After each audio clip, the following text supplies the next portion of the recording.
It doesn't happen with a crash. It's quiet. 3 p.m. on a Tuesday. The only sound is the hum of your computer fan. You look up from the screen, from the project you've been bleeding for, and a thought lands cold and heavy in your gut.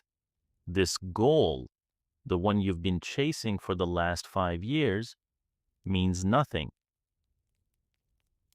The promotion, the house, the number in your bank account. You've sacrificed weekends, missed weddings, answered emails at midnight, all for a finish line that you now realize isn't a finish line at all. It's just another Tuesday. This is the trap of modern ambition. You've been told that your hunger is your greatest strength, to set bigger goals, to hustle harder, to never be satisfied. But what if that hunger isn't a strength? What if it's a sickness? What if the very act of fixing your eyes on the prize is what guarantees you'll lose? Because when you chain your happiness to a result you can't fully control, you're building your house on a cliff's edge. A shift in the economy, a new boss, a bit of bad luck, and your whole world comes tumbling down. And even if you win, the victory is paper thin. You get the promotion, and for about 48 hours, you feel incredible. You update your LinkedIn profile. You call your parents. And then on Monday morning, you walk into the new office, and the only thing you can think about is the next promotion. The target just moved. It always moves. You're running a race where someone else keeps moving the finish line, and you've mistaken your exhaustion for progress. The Stoics saw this exact trap 2,000 years ago. They watched people tear themselves apart, chasing power, money, and approval, and they offered a way out. They realized the goal is just the bait. The real prize is in the process. Your obsession with tomorrow is robbing you of your power today. As Seneca wrote, the greatest hindrance to living is expectancy, which depends upon tomorrow and wastes today.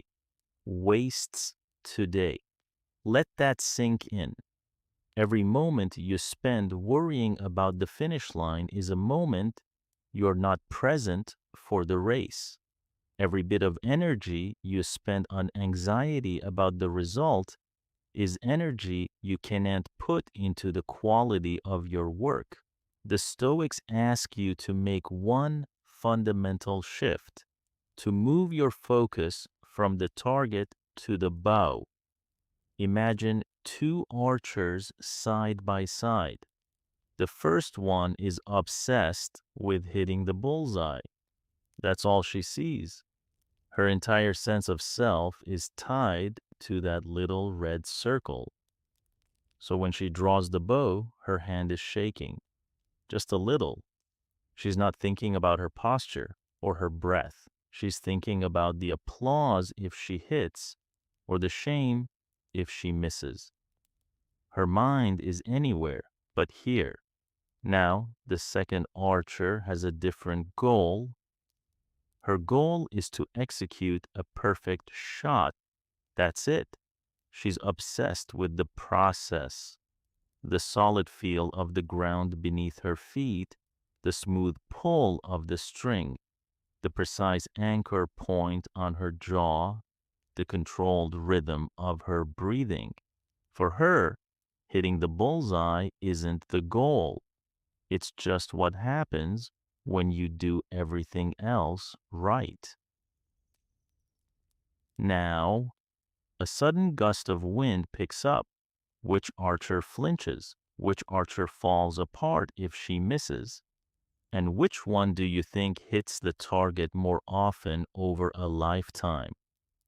You have been trained your entire life to be the first archer. The Stoics are here to teach you how to be the second. So how do we actually do this? When the pressure is on and your boss is asking about the numbers, first, you rewrite the contract you have with yourself. Take your big goal. Let's say it's close that huge deal by the end of the month. You don't actually control that. The client's budget, their timeline, their internal politics, none of that is yours. So you rewrite it. Your new private goal is this week, I will prepare and deliver the most honest, well researched, and helpful presentation I am capable of. Do you feel the difference? The anxiety just drops away. The power is back in your hands. Your job isn't to force a yes, your job is to earn a yes.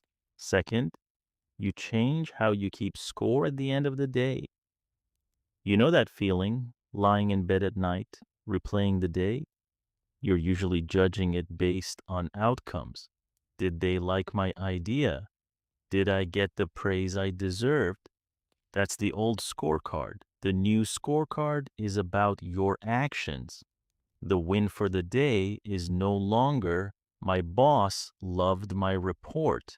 The win is I wrote that report with total focus and integrity, even when it was boring. The win isn't I finally won the argument. The win is I listened without interrupting and spoke my truth without anger. You judge your effort, not the echo it creates in the world. This is the source of real confidence, the kind no one can take from you. Finally, you practice detachment from the results. When you succeed and the praise comes rolling in, enjoy it for a moment. But privately, you don't celebrate the win. You celebrate the discipline that made the win possible. And when you fail, and you will fail, and the criticism comes, you listen. You don't let the shame sink in. You just calmly ask, was my process flawed? Did I prepare enough? Did I act with character? You become a scientist improving your own experiment, not a defendant on trial. This isn't an excuse to stop caring. It's a way to care more deeply about the things that truly matter.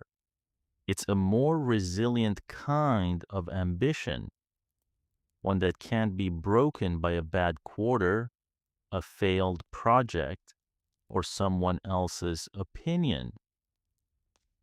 It's an ambition for your character, for your effort, for your focus right here in this moment. The world will keep screaming at you to want more, chase faster, and look to the horizon. It will sell you anxiety and call it motivation. The Stoic path is quieter. It is the path of the craftsman, the path of the professional, the path of the second archer. It is the understanding that the prize is a ghost. The work is real. Stop chasing the prize. Start becoming the person who deserves to win it.